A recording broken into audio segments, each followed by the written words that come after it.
Hello, everybody, and welcome to the Sharpest College Football Podcast, presented by LeanTossup. My name is Robert Martin, and I'm joined, as always, on this. We're back to Tuesday now because it's not Halloween anymore. To this Tuesday night of Maction by my co-host BuckMetrics. How are you doing tonight? Didn't have any trick-or-treaters last week.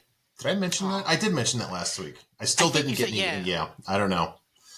Yeah, I don't know. We're just not popular, or there's no kids where I live, or I don't know.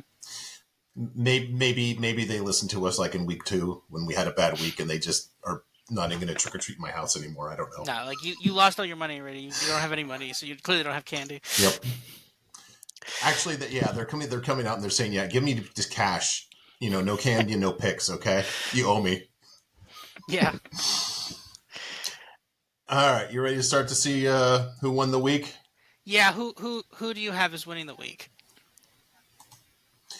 I'm going with Arizona, and a hardly original here. They actually jumped into the rankings. They've got, not often you see this, especially outside the SEC, where they've beaten 3 ranked teams in consecutive weeks. Noah Fafita, I love this guy. He's awesome. He's about, 5'6". He might have actually been riding in the Breeders' Cup earlier on Saturday before he faced UCLA. But he's quite a quarterback. He lacks all the volatility of Jaden DeLora. A couple of butt whippings here. I mean, they crushed Washington State, and they beat UCLA by 17. Held them to 10 points too. Now UCLA struggling a little bit. They got ranked, and what's really, really weird about this is, do you know who was the last team to beat Arizona? Can you recall?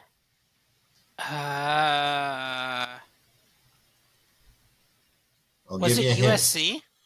Yes, they're without a full-time defensive coordinator.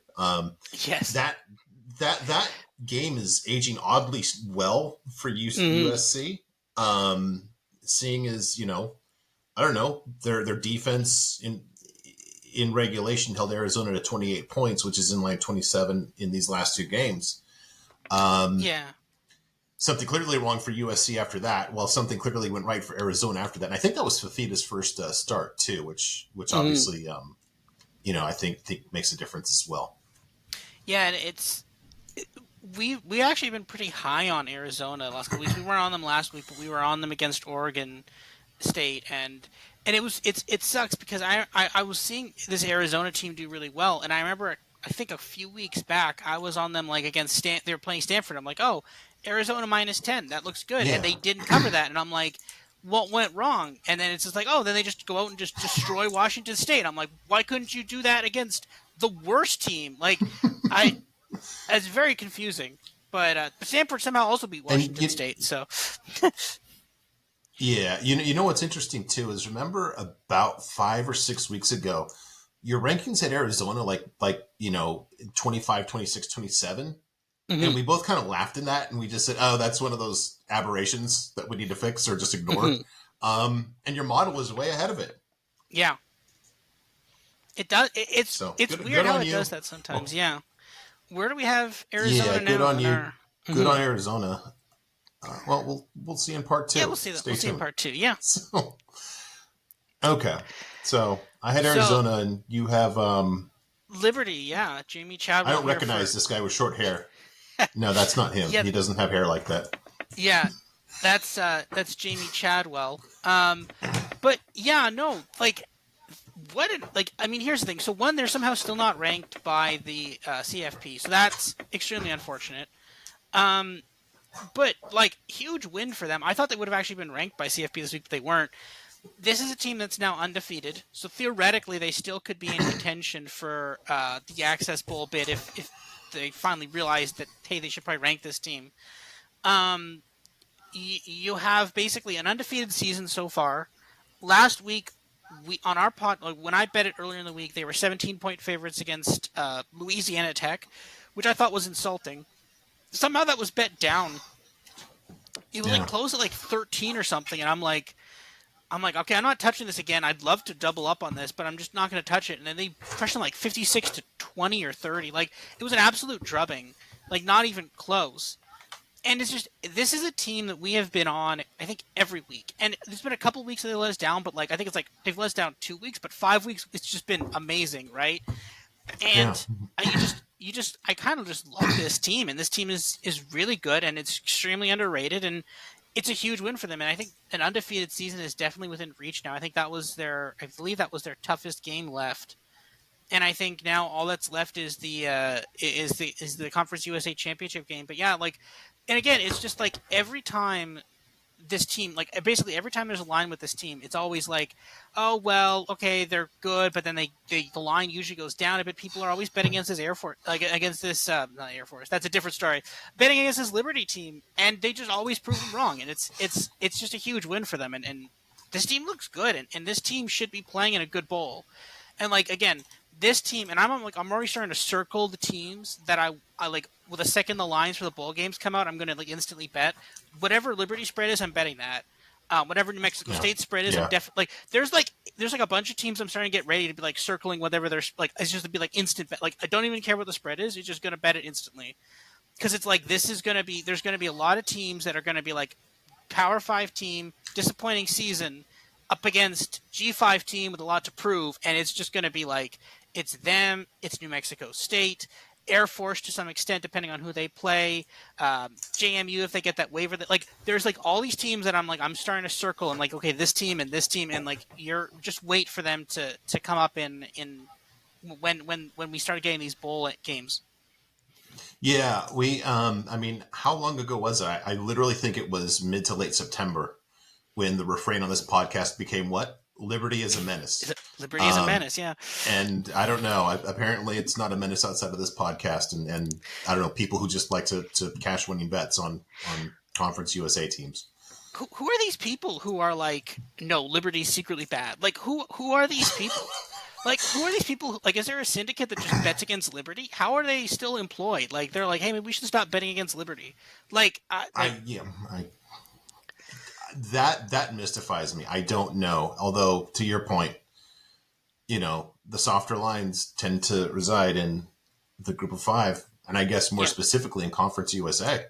I mean, yeah, just not that I'm perfect in Conference USA, but the bad lines are really bad in that conference for whatever reason. I mean, just look and at and sometimes it's just those are yeah, some of the examples where we're off by 2 touchdowns, and we tell our just buddy dominate. Yeah, who like tells us to we toss the have. models. Yeah, no, but like we have absolutely dominated conference. Like any conference USA game, we've probably like what's our hit rate 90ish%. Like it's absolutely nuts our hit rate in those games. And it's like a shout out Yeah, because I mean it's been great. Like again, there's been weeks we haven't lost a bet until like Friday. Like that, like it's been nuts with some of these. So yeah, but yeah, yeah, huge win for Liberty and um, this team's legit. yeah. So the rest of the way, home versus Old Dominion, home versus UMass, and at UTEP. You certain they can run that gauntlet? That's quite a murderer's row of mediocrity they're facing there. Yeah, Um, not really concerned about any of those teams. Old Dominion maybe, but that's an Inter-Virginia yeah, rivalry, so maybe. But like outside of that, you get past Old Dominion. It's your conference championship game undefeated, and then they have to rank them at some point, right? Like, and again, this is the thing, right? They didn't rank them last week. They ranked Tulane. Tulane beat what was it, Eastern Carolina by 3 last week? yeah, Yeah, yeah. and like I that yeah. I stay tuned to part two. We're going to get a yeah, little deeper into like how this can happen. Okay. Who lost the week? Well, this is no surprise if you watched any college football on Saturday, or even just heard like people just cackling.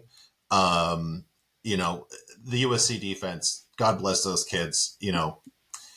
Here's just and I went into Alex Grinch pretty deep last season, and he's since been fired. But this kind of epitomizes the whole thing. This exchange between you and I over the weekend when during the game you said the tackle by the USC player to try to stop the touchdown was horrible. And my reply was, you need to be more specific. That's happened multiple times. yeah. And it happened multiple times after that, It too. did. It did. Yeah. I mean, this is the thing is, first of all, like when you're talking about college football, that game is kind of everything you want in a game where it's like you score and we score and you score and like it's so funny because like within minutes of that game starting, you're like, if you bet the under, you're like, okay, it's done. Like you're like, Mm-hmm. I've lost. It's over, and it was a 72 over. Like this wasn't like the over was like 40 or something. It was like 72, and you're like, yeah, it's not. We're going over, and it's just like it's so insane and like and then again there's the talk about Caleb Williams like being there emotional there on the sideline and people are criticizing him for that and I'm just like I don't understand why he puts the loss on himself. Like I mean I get the whole fact of quarterbacks need to think they need to carry the team, but like instead of like going to his parents he should have just punched Alex Grinch in the face and be like you did this is your fault. Like I I don't understand why he blames himself. It's very clearly Alex Grinch's fault. To be like, you did this is your fault. I'm not responsible for like, hey, maybe we shouldn't let that guy run for 256 yards. That seems like a you problem, not a me problem. Like, I don't like it's just like Yeah. I don't understand like it's very clearly not his fault. I don't but whatever. Yeah, and to defend my guy a little bit, people giving him crap for that. I don't understand it. I mean, would you rather a guy who literally already has millions from NIL money just say, "Yeah, you know what? I don't care. I'll be playing the NFL. I already have a lot of money. Win lose doesn't matter." I mean, which extreme would you rather have? This gutted, it gutted this kid, and that's what I want in my team leader. But I don't know. Some people some people have a problem with that, and I don't understand it. But some people, I don't know. Some people just you can't get. And if you disagree with me, just spend time on Twitter arguing with people from Michigan. Okay, my my second loser. This is interesting. This is kind of the other side of the whole problem that USC has had. Now, clearly Grinch was not the right guy. I think we're seeing the counterpoint to that, where Wisconsin coming off a really improbable loss to Indiana. Um, their offense is struggling, and back in the preseason, any of you people who didn't listen to the previews, there's a lot of information that gets passed along, and I remember I said, look, I'm not saying it's not going to work. I need to see how it's going to work with Phil Longo and Luke Fickell, and instead of going full bore on the Phil Longo offensive experience and burning out your defense, as we saw in North Carolina, and I think there's a lot of that same dynamic that's happened at USC, they've really, throttled back the Phil Longo offense, and it's just not as good. And I think I've heard some people, blaming Mordecai and just saying, well, he's not as good as maybe we thought, and it's just that's not it. You're not getting what you paid for here on the offense. And I still need to be convinced. I'm not blaming Longo. I'm just kind of more collectively saying the lack of proof of viability of this guy in a fickle ecosystem. It still needs to be proven. Until then, I'm skeptical, and it bit him because I don't care how confused you are. You cannot lose to Indiana. Indiana, who like literally weekly, you hear different little kind of dream scenarios about, well, how can we get out of this Tom Allen contract without really paying the whole thing? I don't know, can we grant him a piece of land or something? Just, I don't know how you lose to that team. It doesn't make sense. So, I don't know. I'm going to be interested to see how this shakes out. It's not like he doesn't know what he's doing. It's just, will Fickle just cut bait and move on? I don't know. What do you think? I think so. I think there is a little bit of like we're rebuilding here too. I mean, they did like obviously they brought a lot of new people in. There was some good pieces around them this year, but then they lost Tanner Mordecai, and then they lost one of the other. They lost their other star running back, Ches Malushi. But they still have Braylon Allen though, and then they did have Mordecai until they lost Mordecai. But like this year with it's just the passing off now to be fair, you're Wisconsin, you don't need to pass the ball a ton, but the passing attack was just not there, right? And you saw that straight from week one. I think they played who did they play week one? They played someone not good but not bad. I can't remember who it was, but like was Was it it Georgia Buffalo? Southern? Oh, It you was might be right. Yeah, it was Buffalo. I think it was They actually, Buffalo. yeah. and then like there was no passing attack. Like Mordecai only had one passing touchdown, and you're like, this is supposed to be air raid. You're gonna be like three passing touchdowns, and then you have like two like, but that never happened. And it's like okay, and like that's okay, right? Because you're Wisconsin, you don't have to be full air raid, but that's what you said you were gonna be, right? And okay, I guess maybe you need to start recruiting the people for that and the talent for that. But I think Fickle will move on, and I think maybe on the offensive coordinator, and I don't think Mordecai would be back there, and I think this Wisconsin team might be very different, and it might have to be very different, right? I mean, you're going to be now welcoming in four more offensive teams that are not ground and pound. Mm-hmm. Iowa's going to be hiring a new offensive coordinator. No idea what offense he's going to do.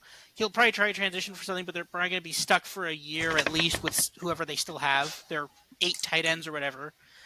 But like you might start seeing the Big Ten West have to kind of transition away from this defensive first to like, oh, if we're going to actually beat Oregon, we're going to have to actually score points here.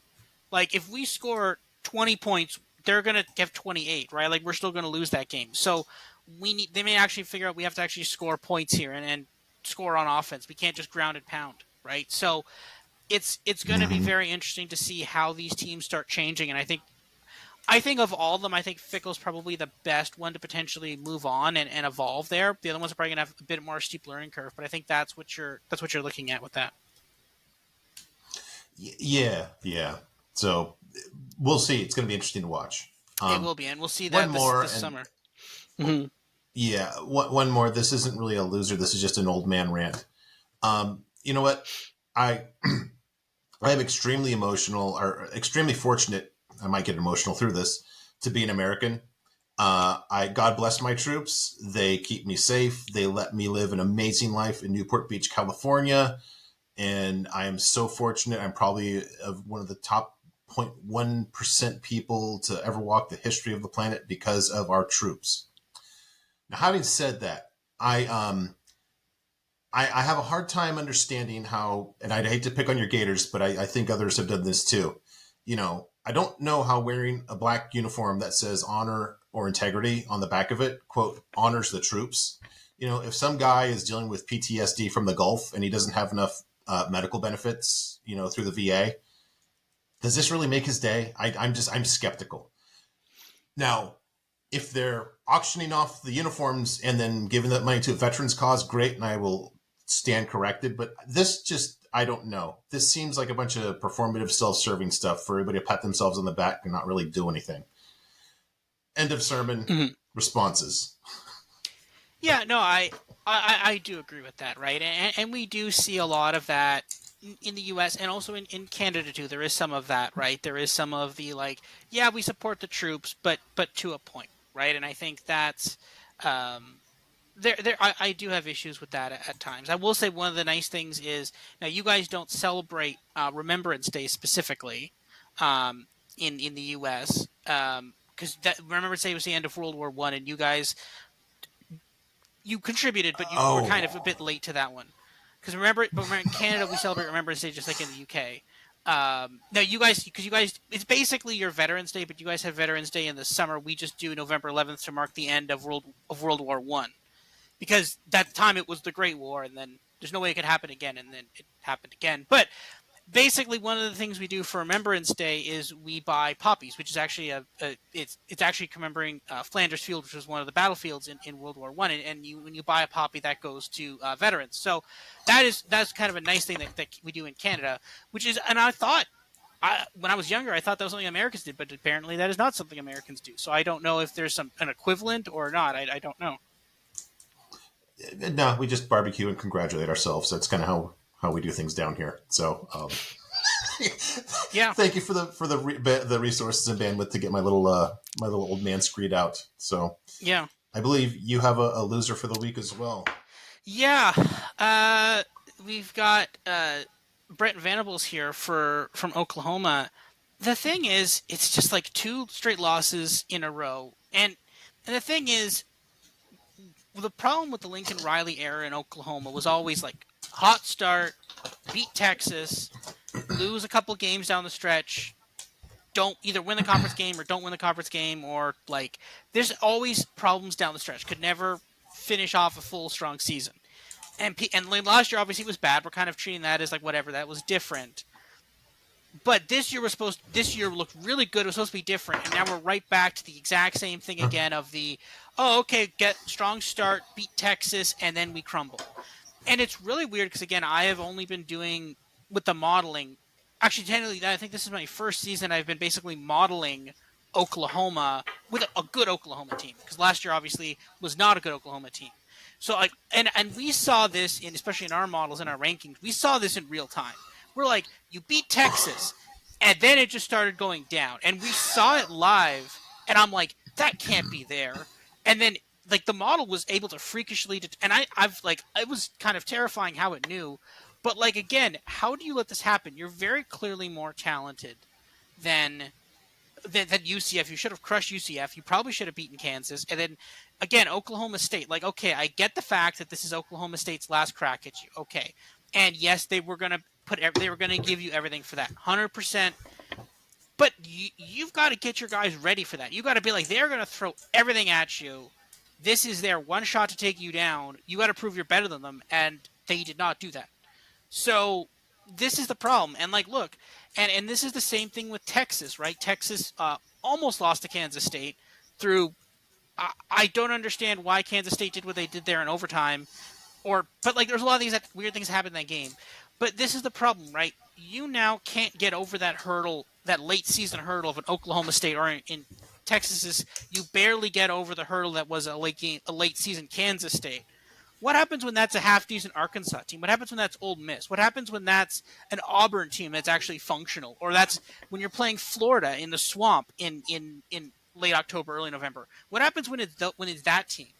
Like Kansas State, okay, yeah, I'm not saying Kansas State's a bad team by any metric, but I'm saying that comparatively, those SEC teams are better than that Kansas State team. Those are better than the Oklahoma State team. What happens when you're going into the swamp? What happens if you're playing at Death Valley and LSU? What happens if that's even Alabama, right? That's a problem. And you're going into the SEC, and you can't beat Oklahoma State or Kansas State in late October, early November. And now you're telling me you're going to beat Bama or LSU or Florida or any number of other SEC. Like, that's a problem. And there's a non-zero chance this could go badly for both of them, to be honest with you. And I think that needs to be discussed a lot more going into next season. It's like, hey, you guys can't put away Kansas State or Oklahoma State. And again, with the divisions gone, there's no longer SEC West. It's like, hey, we could get a bad draw from the other side of the division too, and then you're screwed. So, yeah. Yeah, I would say, hey, it's still only Venables' second season, and they are better. But the weird thing is, both these losses, you can't just say like it's this or it's that. It's not to make this again the USC podcast, but it pretty clearly, except for the Notre Dame game, every bad game they've had, it's been the defense. It's very clear. Um, you know, that's the thing that would really concern me the most, is just like, I can't put my, Oklahoma fans seem to want to blame on Jeff Levy, and their offense hasn't been awesome, but you know, Dylan Gabriel's got good numbers now. Maybe they're empty calorie numbers. It's just weird that you've got, two losses where you were pretty clear favorites in. I just can't put my finger on, again, like with Clemson. We know, like we've documented here, the problem is their offense. That's a different troubling thing, because their coach is a former wide receiver coach. And, when that side of the ball goes, wacky, that's a different set of problems. But it's just, what this is almost kind of like you take your kid to the doctor, and the doctor's like, I don't know, he's got a fever, but I don't know besides that. I mean, that's really troubling. You don't know what to work Yeah. on. Just like, hey, do you run a try harder or just win drill? I don't know how you do that. Now, maybe if they get a new OC and Dylan Gabriel and Levy are catching all the bullets from those guys, those fans, I don't know. I need to be convinced that that's going to really pull the trick. But can't disagree with you, and congratulations on Oklahoma and being, I think, our first repeat Who Lost the Week team this season. After I Were was they last week? Oh, propping them yeah, up. you picked. That's Yeah. right, you picked them last week. Yeah. Well, I mean, it's Yeah. such a huge fall from grace, right? Like, this team would have. I mean, I mean, obviously we don't know, but run the CFP committee, put them in a hotel room somewhere after Oklahoma beats Texas. Who's number one, right? Yeah. Yep. And like it's them, and now they're not. So, or they're not Well, even yeah, they're close. They're not not even. not They may not even make the close. Big Yeah. 12 championship game, right? So, like, what just an Yeah. insane fall from grace there. Yeah. Yep. All right. What do we got next? Victory laps. I really got to pat myself on the back, and of course, I bring this up because it makes me look smart. So, since I did my deeper dive on Marshall and just basically said, "Hey, this, the numbers here are fraudulent. The win loss is fraudulent. The defensive efficiency is fraudulent. It's going to fall apart." Here's the slide that I had when I brought that up, and you can see they've lost 4 straight games. And problem, the next 3 teams really like to pass the ball. Georgia Southern's got a low apex because Davis Brin also likes to throw it deep and to the other team as well. So there's kind of a good and bad there, but it's not like they don't know how to throw the ball. They just don't know how to throw it in the right spots all the time. They might actually lose out here. So believe me, if that happens, I might call this. I don't know. We're going to rename the pod to the I called you a fraud, Marshall Pod. Kind of the counterpoint to in parentheses, Liberty is a menace. Yeah, no, I mean So it's pretty crazy how this team it started there with when they lost to NC State, and it just basically has gone downhill since, right? And it's I mean, I think it was a bit yeah, before then, but it's just again, people were like Marshall was a good team. People were like this could be a really really good team here, and just absolute collapse, right? So yeah, it's Charles crazy Huff is how going to get the Michigan State job. yep, there was that. Yeah, That's not going to happen now. no, I don't even know who's gonna get the Michigan State Yeah. job. I don't even like. I would love it if it was in a doozy. It'd be so funny, but I don't think it will be. But I don't even know. Narduzzi, stop. Yeah, I don't know. I was going to try to work a Connor Stallions joke in there, but it won't work. So, um, you have any Yeah, victory laps? I don't think you had a slide on this I don't think that we so. put in. No, I think. I mean, we kind of said about the Liberty one, and that's kind of a victory lap in of its own too. But like, yeah, it's just yeah, that's. I don't really have a victory lap for this week, but yeah, that's we've just absolutely nailed Liberty in Conference USA this season. And I look forward. Clearly, we figured out something for that conference, and again, they'll be playing a bunch of Yeah, night games next year. So we get to see yeah, the rematch yeah. between Sam Houston State and Kennesaw State. So that's going to be awesome. Yes. Oh, you did have a victory lap. I forgot about this. Oh yeah, that's So right. Yeah, did this one. you. Okay. Yeah. So this one. Yeah. This is funny. So this is a This quote should. you've been harping on for a bit here. The Steve Sarkisian to be able to run it when we know they were going to run. Steve Sarkisian said, "I know everybody wants to look at running stats. I recognize that, but you have to be able to run the football when they know you're going to run the football." And so this is a quote we've been harping on the podcast last couple of weeks, and you did last week. And I was watching this game. Now, I actually did have Kansas State plus, I think, 3.5 or 4.5. I can't remember the exact. It cashed, anyways. But basically, early it looked really bad. And then Kansas State came all the way back in the game. And then I started watching this game. And I was watching the game live here because Kansas State had an opportunity to kick a field goal. They missed. And they were, as you could see, this was basically where they were. This was the next series after they missed the field goal. Texas got the ball back, and they were about 7 yards deeper than this. And so then it's 3rd and 3 here, and you can see the play here. And right before this play, because I think someone had taken a timeout. I think Kansas taken a timeout. It went to a TV timeout. They come back from the TV timeout, and then the broadcaster said this quote. They literally said this quote word for word. And he said, "Oh, Mm-hmm. they said literally, oh, Steve Sarkisian said that you have to be able to run the ball when they know you're going to run the ball." And then sure, like here's the thing: 3rd and 3, late in the fourth quarter, minute and a half left. Kansas State has one timeout. 3rd and 3, you're a running team. You run the ball, you get a first down, game is over. That's it. Everybody go to the locker room. It's done. So obviously everybody knows you're going to run the ball. And look, they've got 10 men in the box, and then they have that one random guy blocking that person who's clearly not going to have a pass thrown to him. So I don't know why they did that, but whatever. So clearly they're going to run the ball.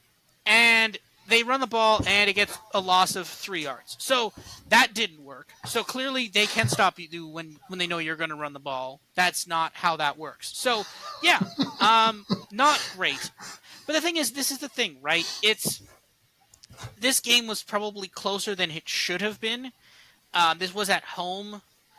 I mean, they had the fact that they let Kansas State get back into this game is the concerning thing, right? Like, okay, you blow out Kansas State, that's it, game over. But it wasn't, because you let them back in. They eventually did tie the game. But like, if your whole thing is we're going to run the ball when they know we're going to run the ball, well, clearly that didn't work, because they knew you were going to run the ball there, and then you tried to run the ball and it didn't work. Also, this Texas team, and this doesn't really show up so much in our analytics, but they are crazy aggressive on fourth down.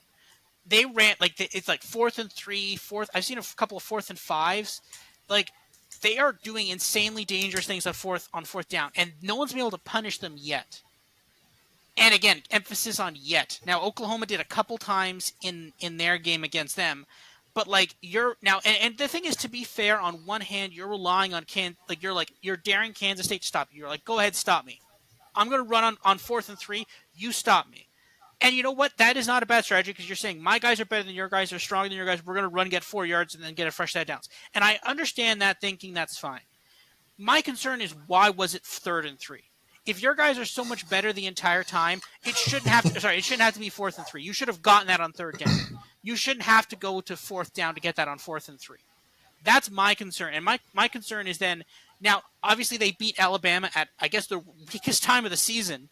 But when that's a better team, when that's the team in the now again, this is where in the Big 12 championship game, that's Oklahoma State.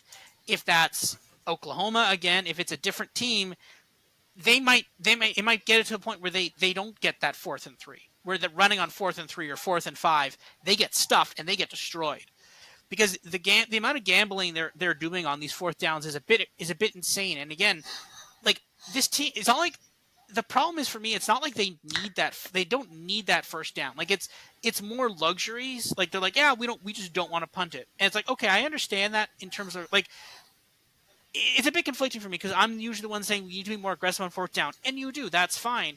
But at certain points of the game, if you're behind, if you have the momentum, like, just going for it on 4th and 3 because you think your guys are better isn't justified by the analytics. Like, I feel like he's just being like, we're just going to go for this because we want to, and we want to pack on a bigger lead right now. And like, you don't have to. You have a good defense. Trust your defense. Kick it deep, right? Like, that's my take on this. And again, we keep saying this Texas team is in trouble, and they keep technically proving us wrong. I think at some point they will basically prove us wrong.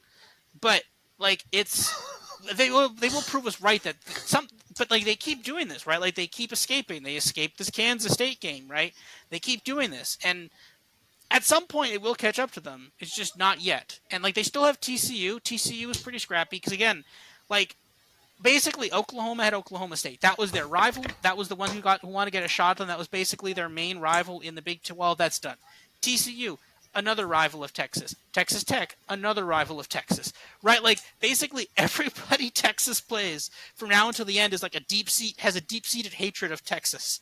Right? So, and then I think they have Iowa State, which technically isn't that, but you never want to have to travel up to Iowa State. So like, every game now is basically people who want to get one last shot at Texas. And I think that's a concerning thing. So at some point it's going to catch up to them. And I don't know when it'll be. I'm not saying it could be this weekend, but it could be, right? It's going to happen, and there's going to be a time when it just doesn't work. Getting those 4th and 3s doesn't work anymore, and then suddenly you're screwed because you went for it on 4th and 3 when you should have just punted it. So Yeah. Stay tuned for another coach that's been aggressive on 4th downs. That's coming up shortly in a few moments. Everybody, just stay tuned. You'll love that. And going back a little bit, that's funny. I had seen a few people actually trying to discredit the Washington win over Oregon, and the reasoning. Tell me if this sounds familiar. Well, really, if you won at home only by 3 on a missed kick, that really doesn't count as a good win. I don't know. Does that sound anything resembling like what we just saw in Austin? Literally, I mean, yeah, that's exactly what we saw. So. I don't know. Somehow, I just hope we're aligned when we're applying that to different teams. I guess I'll just put it that way. yeah. Meaning, and that would be Texas's second loss that they narrowly avoided. So, yeah. he tried his hardest to sark that one, but Kansas State kicker just wouldn't let him do that. And I don't know if you mentioned that you didn't mention this. I don't know if you caught this. Kansas State actually botched an extra point. Did you see that part of the game? Mm. I don't think I saw. Oh no, I did They see that. Yeah, I did. actually Yeah, because they flood the kick, so then they he had to snapped try to it. run, and then yeah, the snap was bad. Yeah, I remember that. So Yeah, then that field goal would have been to win the game, that's not tie the game. yep, yep, yep. So All right, what we missed. I just whiffed completely on Bowling Green here. I had them under I think 5 wins, and they've already made me a loser on that. You know, I was right in that their offense was going to just absolutely stink. But I was wrong on their defense. It's just amazing. They just had to get rid of the horrible Brian Van Gorder a couple years ago, and they've turned into this defensive machine now. Which I kind of wonder how sustainable it is, since their head coach is a former quarterback coach and offensive guy and not very good. Clearly, again, not very good. But credit to them, man. A +4 defensive rating, which is second in the MAC. That's really strong. And then look at 3 teams they've faced here. Who do we talk about? Liberty, Michigan. They've a brutal offense. They're really tough. And then Georgia Tech, who's back in our top 20 again for the top offenses. For the second week in a row. So good on them. I didn't see it coming at all. Complete whiff by me. I had them quote elevator down as well in the preview. mm-hmm. Don't know if you had one here. Nope. No Okay. doozies. Yeah. Yeah, this boy, I can't believe it took this long to do this, because I don't think he got one last year. So I wanted to get the picture that made Brady Hoke look the dumbest possible, and I instead used this picture because it just the stupidity all around is great here. You've got Brady Hoke in a Michigan uniform. It's so awesome to think that this guy actually was a head coach at Michigan for what, 3 years or so, I think. And then what makes him look even more stupid is standing next to the great Jerry Kill, who got stuck at Minnesota. And now he's in a lesser job at New Mexico State versus San Diego State. So, serial bad hires in taking Brady Hoke over Jerry Kill. Not that they were available at the same time, but it's just amazing how this guy's landed in these, in these nice jobs again and again. Absolutely not deserving it. So if you did not see this treat of a game, Utah State over San Diego State, I was extremely lucky. I had Utah State. I was all excited about it. I mentioned last week, I think I led off part 2 of last week's pod about how excited I was about Utah State giving only 1.5. Went to overtime, so I definitely count that as a lucky win.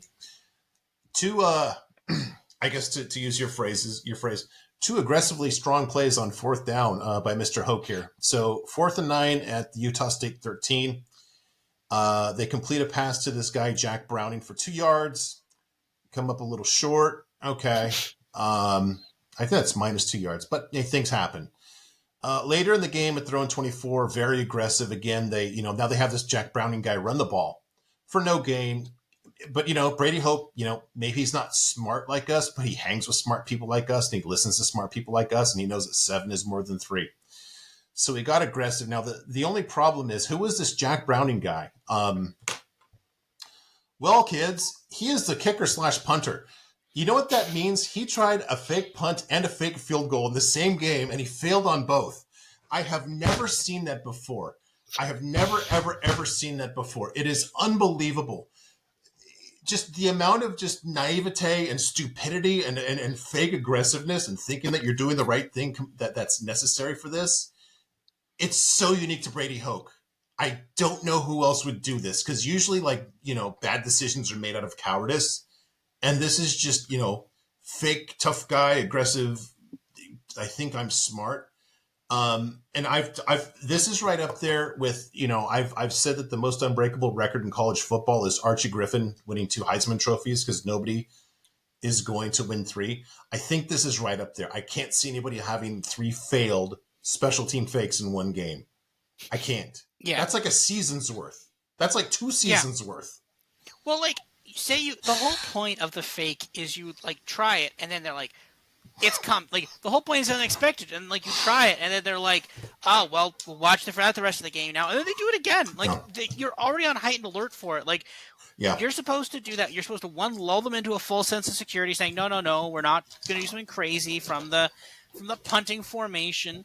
We're going to do things sane," and then you do that, and then the second you do it the first time, then they're like, "Okay, well, we got to be on the guard for it because clearly they think this is a decent play," and then they do it again. Like I Oh no! Oh no! No, that was a field goal. It wasn't a. This is different. This is a punt, not a field goal. It's, it's just you can't, right? It's this San Diego no. State team is so weird. I just and It's again, it's like it's like you got caught robbing the bank and you go to rob the same bank. It yeah, doesn't work. it's a very questionable call at that point. Like, and again, I think what was the one? The one was like 4th and 2, right? From like the one was 4th and 2 from the 9, right, or something. Yeah, Fourth and three fourth and from three from the 20, fourth and three from their from their own own 24. 23. Oh my god! See, like if you really felt you needed to do that, like put the offensive professionals out there. Like your running back could have gotten 3 yards. Your actual qualified quarterback could have thrown the ball 3 yards. And like the other Yeah, one but is hey, the Jack Browning got you 2 yards. He almost had 3 yards last time. Maybe that was the thinking. Just a little more, that would just be one more yard, and we would have had it. the worst thinking. Well, first of all, it was a 4th and 9, so like you got 2 yards, you needed 7 more, so you're short by 7 yards, almost 3 times. Actually, yeah, 3 times what you needed, so 3 times what you got. So yeah, just very they all the like every time we see San I Diego don't State, it's know, always something Robert. very questionable. You're the math guy, and I think it was you who said on this podcast, if I check my notes, I think you said last week 7 is more than 3. 7 is more And than 3. you know what? Yeah, I just hey, live. It's unbelievable. This guy. Yeah, Yeah, he can't make it past this season. There's just no way. All right, your turn. yeah.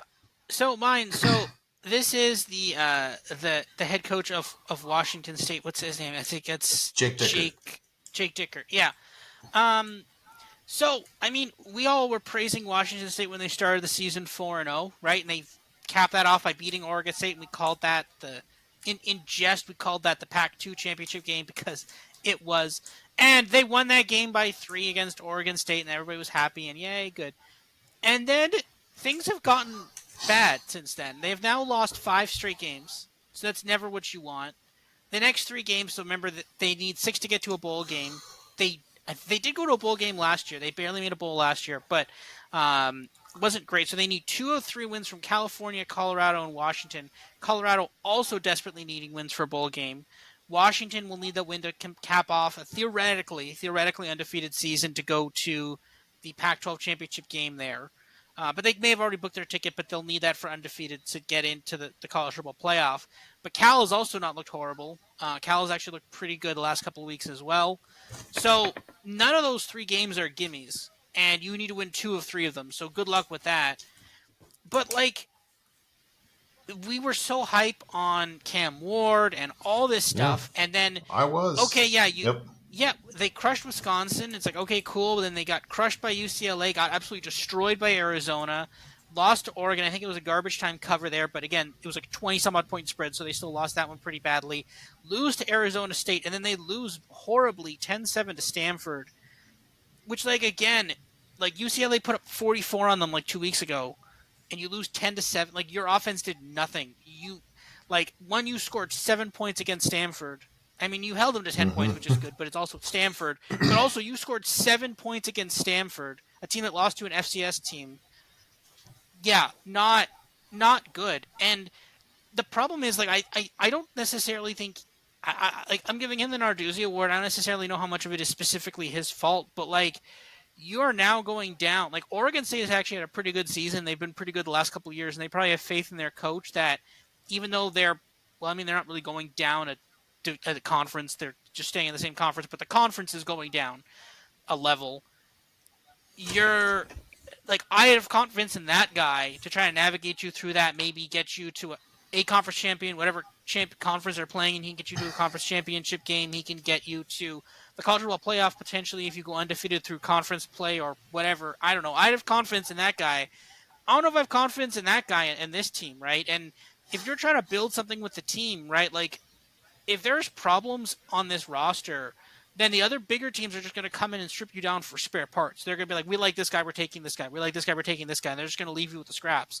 And they're going to take that because it's going to be more money, right? So this team could be like, watch out for this team. If this team doesn't make a bowl, this next year could be very bad for them. Because I think, although people say, oh, that you can bring people in with the transfer portal, you can also lose them too. And like if this team is checked out and they're already starting to get people feeling them for transfers, this next year could be very, very bad for them. So watch out for that. And like Yeah, it, this is a team that was ranked, I think, what they came very close to the top 10, and now they may not even make a bowl. So yeah. No, to your point. If you're only scoring 7 against Stanford, you cannot take 2 of your next 3 for granted at all. I don't know what happened to him. It's Cam Ward was just he was so good at the beginning of the season. Maybe UCLA just sapped his confidence. I don't know. But yeah, 7 against Stanford is just a new low this season for a while, actually, for that was these at guys. home. Oh, That was at yeah, home. I that's just believe brutal. it's at home. That's it. Yeah.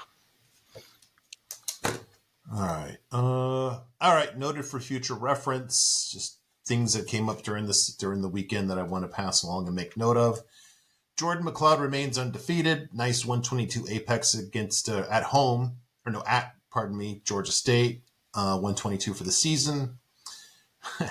Last week I said that ASU is overperforming without a real QB. Well, they took that thesis to the limit and they went to with a really, really not real QB in Jacob Conover, who had a apex of negative 65 at Utah. Well done, young man. I don't know. Probably start looking into playing for Pitt next season. Got a good start on what that's going to look like with those kind I of numbers.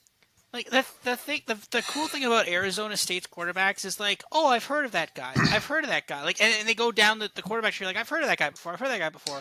And then I had bet money on Arizona State, and then I saw the quarterback. I'm like, I've never heard of this guy before. That doesn't instill me with confidence, and that was yeah, it ended very badly. So yeah, like I don't know what happened there. I mean, obviously, college teams don't report injuries. That would have been helpful. But yeah, wow, that was a brutal beatdown. And again, I still like Arizona State. I still think this team will be actually a pretty good team next year.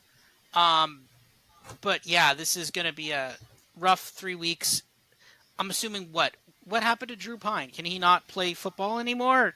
Is what happened to the other guy? Like what happened to the other people? Like, And, where'd they all go? Like there was no one left. Like and what do you mean anymore with Drew Pine? it implies he was playing football It's before. No, yeah, like generous use of the tense there. I don't understand how it got so bad that they just went with this person never heard of before. Like, Yeah, I don't know. Poor Kenny Dillingham. This has been a rough first year. Pretty good but move I, though yeah, to like. I don't know if you know this. They actually said, yeah, we're gonna take our penalty and declare ourselves ineligible for the bowl for the postseason. So turned out to be a wise move on their end in that regard. Um, they're not it's really really thinking much. yeah. I mean, that's like an underrated move. Like, basically tank for a year and be like, yeah, we're gonna ban ourselves in the postseason, even though we're tanking this year anyways. Watch for Michigan to do that next year. They're like, yeah, we're gonna like trade away. Well, they can't trade away, but like they're gonna be like, we're not spending any NIL money this year. We're just gonna ban ourselves in the postseason for a year. Yes. I'm going to go out on a limb and say if Mr. Conover stays at Arizona State, I don't like his chances to beat out Jaden Rashada for the quarterback job next year. Maybe a little aggressive on my end, but I don't know. Just one of those hot takes I have. Like, there'd be some like people on like the varsity team that could like beat him out. I guess it's like some walk-ons. Be like, yeah, All okay. right. Other news and notes just to kind of keep in mind here. Did you see a Clemson storm the field? You beat Notre Dame. You gave them their 3rd loss of the season. Did I miss something? Yeah, Is that like a? Did they rush the field for every win and I just don't know it? I I mean, seriously, I don't know. it's so funny because there was then that quote with and I think I can't remember if I saw it on Twitter or if they played it live on one of the highlight shows, and he's like, "Oh, if Clemson was Yeah, I think it was Oh played yeah. live back on the ESPN thing. 'Cause I wasn't watching that game live, and it was like, oh, if Clemson is a stock, you gotta buy in now. And like I just screamed at whatever I was watching. I'm like, you have four losses. You have four losses. Like you are what 5-4. Like you are not a good team. You are going to like a bowl named after like a Midwest company. Like this is not like you have like sure you want to say we're not dead. Okay, fine, whatever. I get that, but you have four losses. Like okay, you'll probably make a bowl, but it's going to be like a sad bowl that has like a ridiculous name. Like I don't know. I just thought that was ridiculous and like oh we're so back we beat Notre Dame. And it's like well okay, I mean, I'm not taking away from the loss, but like to say we're back and like, okay, you got revenge over your arch rival Tyler from wherever. What was it? Somewhere in Spartanburg. Virginia. Come I on, don't know. man. Tyler from Spartanburg. You got your revenge on him. You showed Tyler from Spartanburg. Good for you. But like, I, you have four losses. Like you shouldn't be gloating. And be like, we're back. Like no, you have four losses. You're definitely dead. But this year at least. But man, that was I I can't believe they even said that. Like, I get trying to rally the team, but just like, you have four losses. What are you doing? Yeah. Other side of that is Notre Dame a hard team to figure out, or are they just good against bad defenses, and it's that simple? I I think it's partly that. I think it's like it's so weird, right? Because we sat here last week and we were both like we were like and the model saved me. I was gonna put an ungodly amount of money on Notre Dame -3 last week. And I looked at the model and the model had Clemson -2 and I'm like, I'm not touching this. And I'm like, there's no way that's right. And to be fair, it wasn't right because they won by 10. But I have no idea how the model saw that. I have no idea. I don't know what voodoo math it did. I don't know. But I'm very impressed that it figured out that Clemson was somehow going to win that game. And maybe I'll dive into that in the offseason to figure out how the heck it knew that. But yeah, I don't know what happened. And now I think there was some like I think there was like a pick six or something, and there was a couple interceptions. But like what the model does actually take that into account as well to some extent. Um, but man, though I think yeah, like I think, and to be fair, now to be fair also now the thing is because it's Sam Hartman, right? And Sam Hartman's played for Wake Forest. Um, I think he's usually done pretty bad against Clemson. I think he finally no they lost last year against him, didn't they? They did lose. Yeah. Clemson lost against Yeah. Wake Forest last year, didn't they? Right? Yeah. So there is there is some history of him losing to Clemson. So maybe they know him well. They're able to figure out how to beat him. But man, though, it's just like this Notre Dame team. Like they have some momentum. They're looking good, and now then they lose to Louisville, and then they but the thing is this year has been very rough for them. They've been very like okay, we're gonna squeak past. They lost to Ohio State. They're gonna um, uh, squeak past Duke there. Hmm. Get crushed by Louisville. Now they destroyed Pitt, which made everybody think they were really, really good. But maybe the advanced metrics in that game didn't look as good for them. I didn't dive deeply into that. I leave that for the model to do. But man, that was just like it was a shocking upset, but I don't know what's wrong with this Notre Dame team. People thought the answer was Sam Hartman, but like I think maybe there's like no way because like even then Sam Hartman was limited. Like people were not like oh he's bound for the NFL. Like he came back because he wasn't going to the NFL, right? And I think there might be something where it's like okay yeah we're an academic focused school, but like maybe we need to like better refine quarterbacks, and maybe there's some reason why we shouldn't just grab this super senior guy because he's not going to the NFL. Maybe there's reasons why he's not going to the NFL, right? So, Hmm. Yeah. Mystery, just a mystery team. yeah. I'm not the first one to really say this, but it's got to be worth noting. Mississippi State coach Zach Arnett, he was a really good defensive coordinator when Leash was the head coach there. Apparently, his buyout is pretty much nothing. Very easy to buy out, especially for an SEC program. So, not a lot of people have mentioned him for the USC defensive coordinator job, but I would not be surprised if it happens. He was again really, really good under Leach, so that might be a good fit. The 3 scoring drives in the Iowa Northwestern game, my gosh. 7 plays for 25 yards, 8 plays for 22 yards, and 7 plays for 35 yards. This is like almost as bad as the Sark in the red zone graphic that I did a couple weeks ago. Or I think it was last week. Yeah, I think it was last week. Yeah, Yeah. that game is like just so painful, and like you saw it coming a mile away. I didn't have the heart to bet the under because I'm just like, it's 30. Like they can, like you get like four, like you can get some amount of touchdowns here, and then they can, but they just didn't. And like, shout out to Isaiah, our friend here. He's like, it's going under, and I'm like, I don't have the heart to do that, but he did, and it wasn't even close. Somehow the under wasn't even close. I don't even. As No. close as Yeah. not close as that under was, that's the opposite to the USC Washington game. Those Yeah. were the exact opposite games. Yeah. A 10-7 game is the exact opposite of a 52-42 game. Yep. Yeah. Illinois comes back with a late win over Minnesota. The quarterback, I thought this name was familiar. John Paddock. I thought, why is that name familiar? And I looked, and yeah, he was one of those guys in the MAC that we made fun of. He had an apex of 46 at Ball State. Ball State was just a horrible offense last season, just due in large part to him. And I actually remember during the Big Ten preview, I was kind of alarmed that he actually landed at Illinois. That didn't make sense to me, but congratulations to him? Question mark, I guess. Big win, I guess. Tulane actually traded East Carolina 10-0 last week. Are you kidding me? East Carolina's horrible. They're going to fire their coach, and this is a top 25 team. Well, it's more than that. This is the team. This is the highest ranked G5 team as per the college football playoff. So, if Tulane were to win out theoretically in the conference championship game, they would be going to a New Year's Six bowl.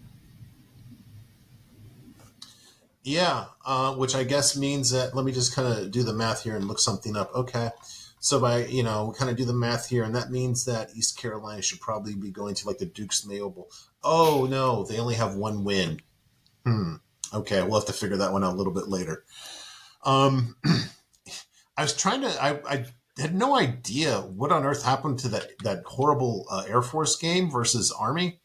6 turnovers. My gosh. I don't know if you caught that. Yeah.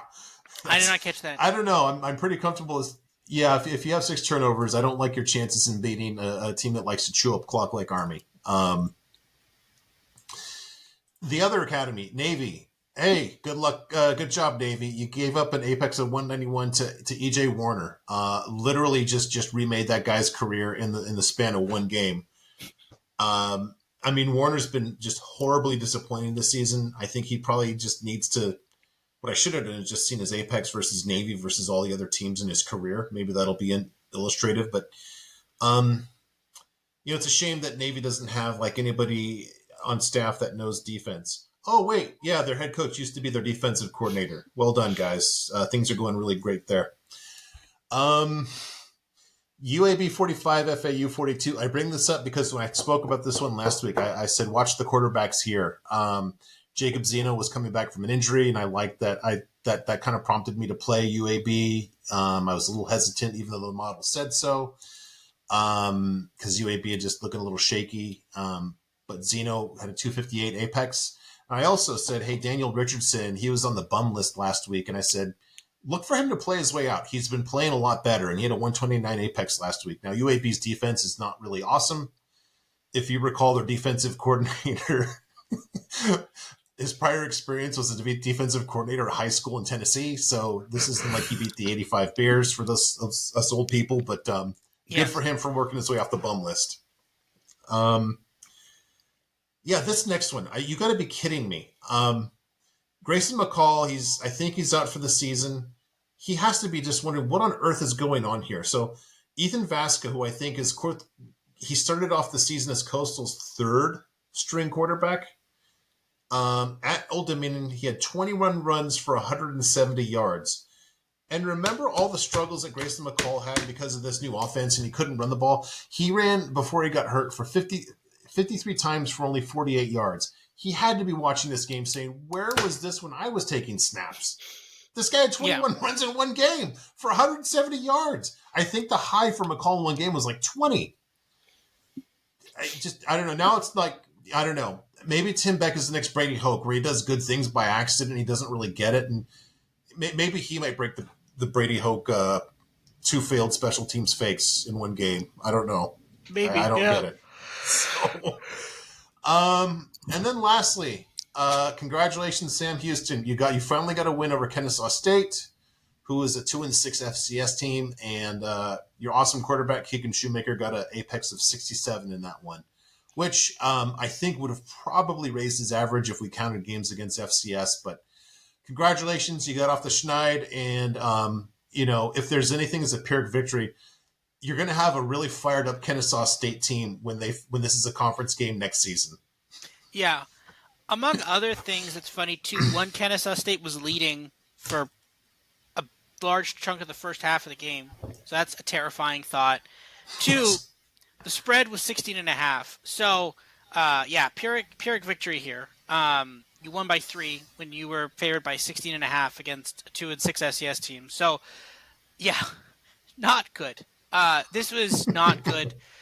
And again, now this team's going to be out looking for revenge next year. So, yeah. And I think this is actually a rivalry game. I think there's like a trophy or something. I think it was like a I think wooden it was, plank or yeah. something. Yeah, I don't know, but that's here's the thing. I cannot wait to see this game on a Wednesday night next year. I cannot wait. I'm really excited for this game. It's going to be great. This is going to be. We're going to circle this on the calendar. This is like a couple. Remember a couple of years ago we were like UMass versus UConn. This is going to be the new UMass versus UConn. Those teams are like Yep. less horrible now. Yeah. It's these two. It's going to be. This is UMass versus UConn 2. Here we go.